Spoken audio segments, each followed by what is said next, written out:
The Children's Protection Center in Jacksonville is the only agency of its kind serving Pulaski County. The team coordinates the response to child abuse, bringing together all the necessary agencies to ensure a collaborative, well-organized approach to each case. When a child tells somebody that they've been hurt, that report goes to the child abuse hotline and the local authorities find out about it. Those local authorities, law enforcement, DCFS, notify Children's Protection Center and our multidisciplinary team coordinator about that case. And then that child can come to CPC where that investigation can get started. So the investigator, maybe the prosecutor, will have state police, DCFS, all of those folks come together to start the investigation. While CPC provides forensic interviews, we have medical staff, we have mental health staff, family advocates, all of the folks to surround that family and help them heal. And there's no other agency that does this. Long says mental health professionals play a vital role in a child's recovery. When a child comes to CPC, they have immediate access to a mental health provider. During that initial visit, CPC offers crisis counseling, conducts trauma assessments, and provides support to both the child and their family, especially if the child is experiencing suicidal thoughts. Later, CPC ensures the child has access to therapy, either in the community or at the center, depending on the family's needs. We're going to ensure that they are going to see a therapist, and we know that trauma changes the brain. Physiologically, it changes the brain. And when we do proper treatments, evidence-based treatments, we also know that we can reverse that change. So Children's Protection Center is making sure those families have access to that, and we're helping those families overcome abuse. At the Children's Protection Center, every case is different, but each one is met with compassion, persistence, and support. In one heartbreaking case, two young sisters bravely spoke up about the abuse they were experiencing at home.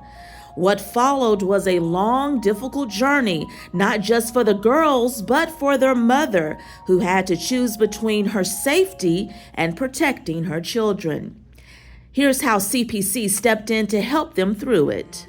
So this woman from the Philippines, she was married to this man he was an American, and they had two children together. And that man was sexually abusing his daughters. So they went to school, the two girls went to school and had the courage to tell somebody, and they reported that to the child abuse hotline.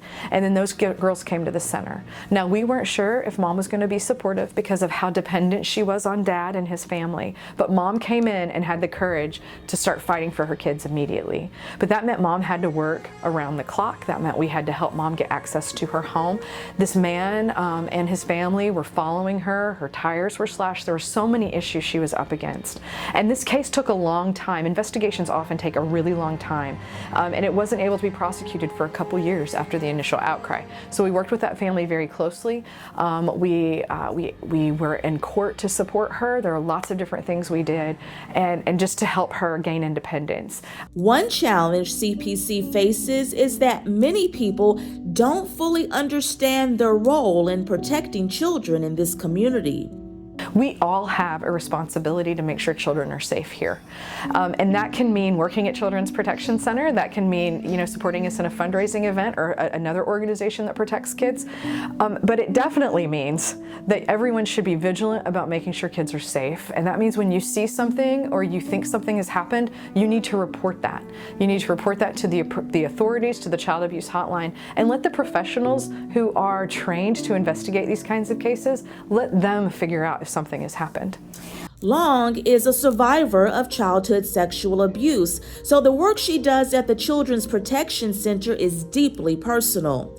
She recently received the Blue Ribbon Award and met a woman who found the courage to share her own story because of Long's example. Through my own story, I know that the only way to heal is with the strong support of your family and friends. And for that woman to have felt any kind of inspiration from me is just very moving, and I'm so grateful that I get to be a part of something like this every day. It's just amazing.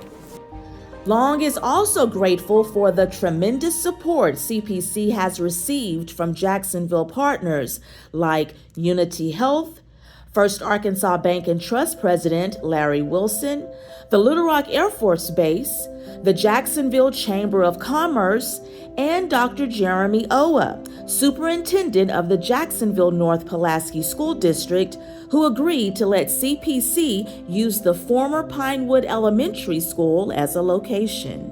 To have a town put their arms around us and welcome us has been amazing, and that's the only way we've been able to be successful. Our school district is proud to partner with the Children's Protection Center. We were so excited to be able to transform one of our elementary schools into a place of healing. And for us, it's not just about providing a building, it's about providing hope. And this partnership, it's all about standing up for children.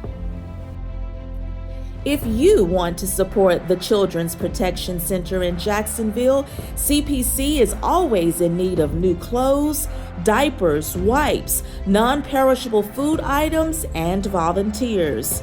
You can also support their work by participating in their fundraisers. Call the center and ask for Jennifer Long or Terry Todd. Together, we can help children find safety, healing, and hope, one story at a time.